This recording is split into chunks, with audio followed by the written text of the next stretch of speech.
那很多朋友问，金哥为什么你早上喜欢空腹就吃这个芝麻丸？因为我坚信啊，我们每天早上起床的时候，空腹吃东西一定是最吸收的。当然，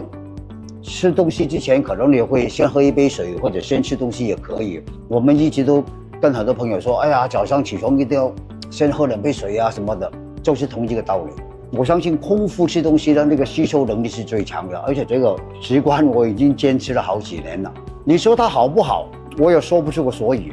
因为我每天状态好像挺好的。当然，我当然是归功于这个，因为我觉得黑芝麻这个东西，老祖宗流传下来那么久的东西啊，五谷之首，八谷之冠，而且我们的原材料非常简单，